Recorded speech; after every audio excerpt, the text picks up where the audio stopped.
BJP ने प्रदेश की गहलोत सरकार के 4 साल के शासनकाल के खिलाफ आज से आंदोलन की शुरुआत कर दी है।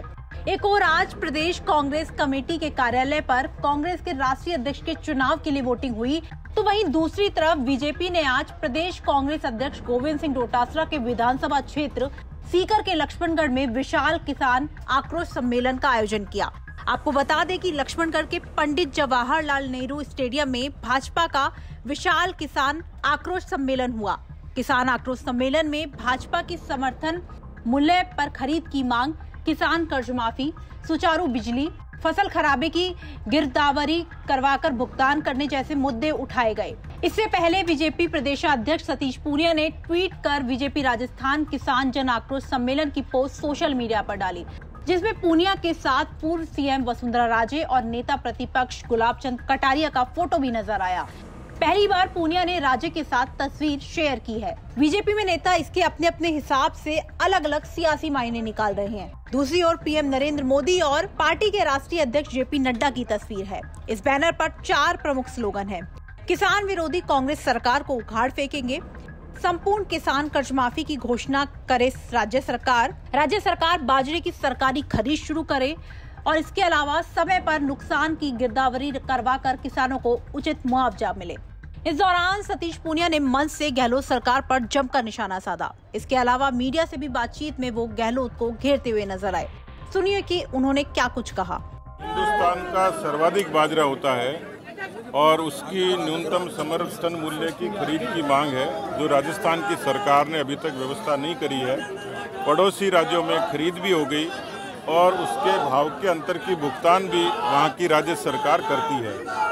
तो पहला इस क्षेत्र में, क्योंकि ये जो पूरा क्षेत्र है शेखावाटी का, जहाँ बाजरे का सर्वाधिक प्रोडक्शन होता है, उत्पादन होता है, और इसलिए ये प्रमुख मांग थी। दूसरी बड़ी मांग है जिसमें किसान कर्जा माफी का वायदा खुद राहुल गांधी जी ने किया था, अशोक गहलोत जी ने किया था, कांग्रेस के जन घोषणा पत्र में है। ऐसे तमाम 60 लाख किसान हैं जो कर्जा माफी का इंतजार कर रहे हैं। आज यही बातें थी, लेकिन जो 4 साल में विरासत में जो राजस्थान मिला है वो अपराधों का राजस्थान है, जिसमें 8 लाख मुकदमे हैं, प्रतिदिन 17 बलात्कार हैं, 7 हत्याएं हैं, हर 12 किलोमीटर पे कोई न कोई अफसर ट्रैप होता है।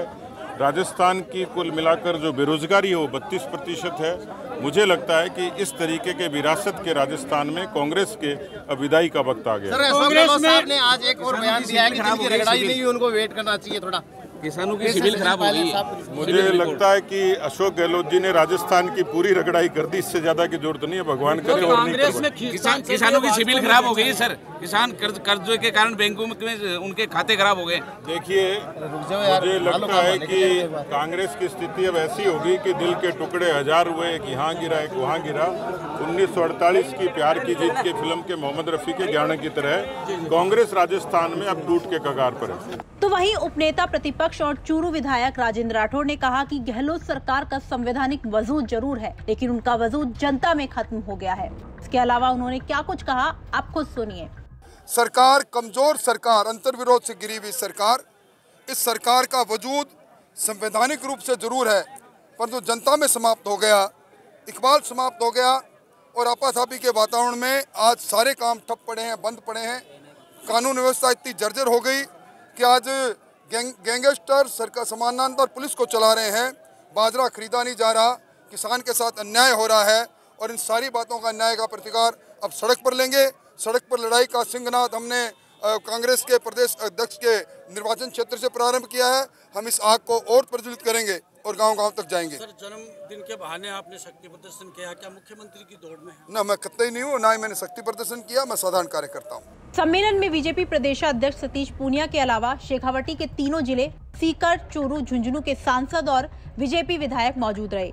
सीकर सांसद सुमेधानंद सरस्वती, चूरू सांसद राहुल कस्बा, झुंझुनू सांसद नरेंद्र कुमार खीचड़, पूर्व सांसद राम सिंह कस्बा, उपनेता प्रतिपक्ष और चूरू विधायक राजेंद्र राठौड़ के साथ कई बीजेपी नेता मौजूद रहे। गौरतलब है कि सीकर में बीजेपी एक भी विधानसभा सीट पर नहीं जीत सकी है। 8 में से 7 सीटों पर कांग्रेस का कब्जा है। 8वीं सीट भी कांग्रेस विचारधारा के विधायक महादेव सिंह खंडेला की है, जो निर्दलीय चुनाव लड़े थे, लेकिन वो भी कांग्रेस को ही समर्थन करते हैं। अब देखना दिलचस्प होगा इस किसान सम्मेलन के बाद बीजेपी शेखावटी में अपनी कितनी मजबूत पकड़ बना पाती है। राजस्थान तक के लिए सीकर से सुशील जोशी की रिपोर्ट।